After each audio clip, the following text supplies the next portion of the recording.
client is asking about tips or gratuities as they find some articles regarding a lawsuit by employees for pooling tips. In the discussion with the client and their payroll service, they have been combining tips and gratuities all along, which they're technically not supposed to, but is if the business isn't applying for the tip credit, then it it was less of a big deal um than it's getting to be now. All of the tips in and out are processed on the payroll sync, go to the balance sheet.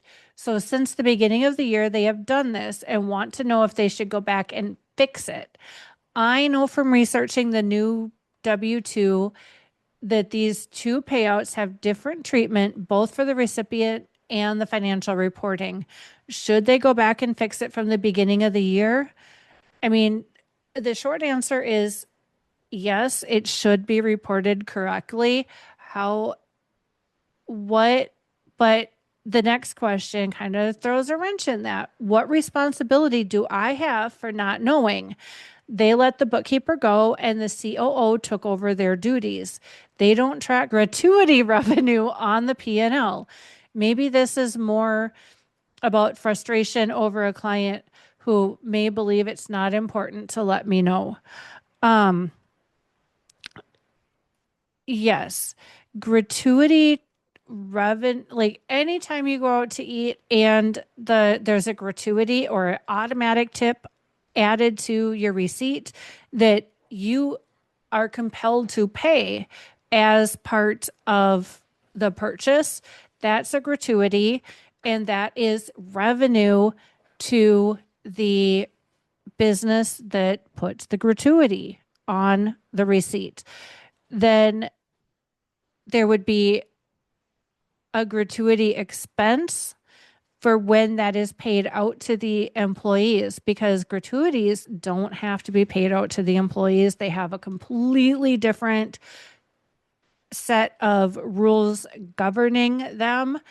But if you go out to eat and you either add a tip to the credit card or you put cash on the table, that is a tip. It is meant to be paid directly to the server that you had or the server team, because sometimes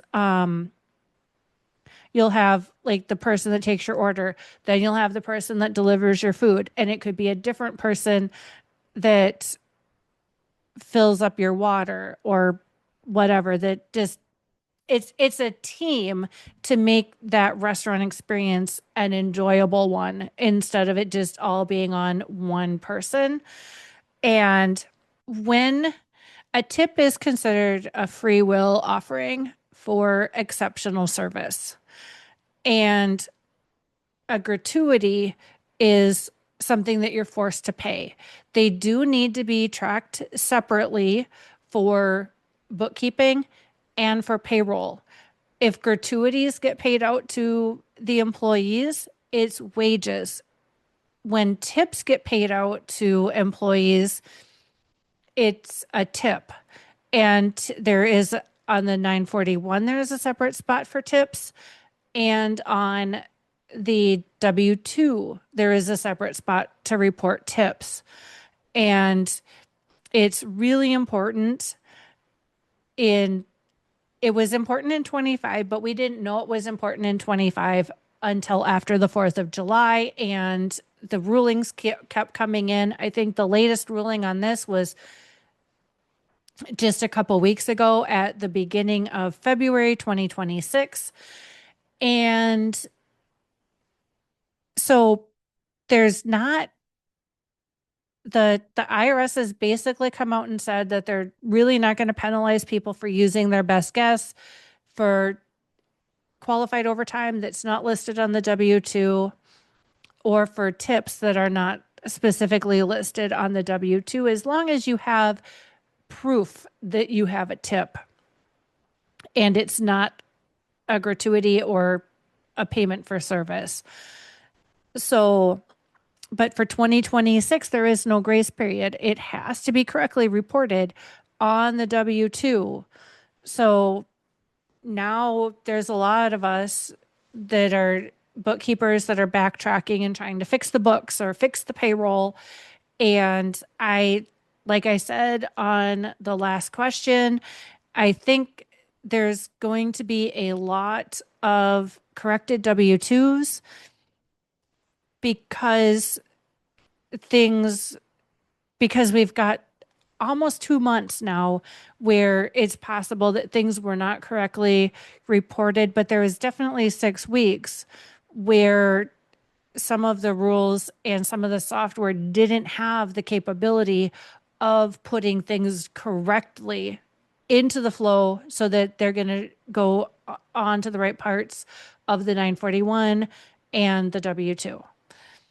So I think there's going to be a it is very possible that there's going to be a disproportionate amount of corrected W-2s that get issued at the beginning of 2027 or throughout 2027, just because things were not properly captured, either due to limited knowledge or the software capability limitation. Because at our firm, we use a couple of different payroll softwares for different things, and a lot of our clients did not get the pop up to set up their qualified overtime until the second or third payroll that we did. And even though we were running the software updates, it just didn't happen. So with QuickBooks Desktop, we can go back and change the historical payroll. But if you're using a software like QuickBooks Online, Gusto, ADP, Paychex, or any of the other payroll softwares that are available out there, you don't have the ability to go back and change historical payroll. You just have to try and fix it. And if support doesn't know how to do it, I don't know that you'll probably find some bookkeepers or payroll people that use that software that'll have a workaround. But but my workaround is to go in and overwrite what's on the W-2, which is not always possible on a lot of different software. So sometimes what the easiest thing to do is to let the incorrect W-2 go out, but then immediately go onto a service and do a corrected W-2.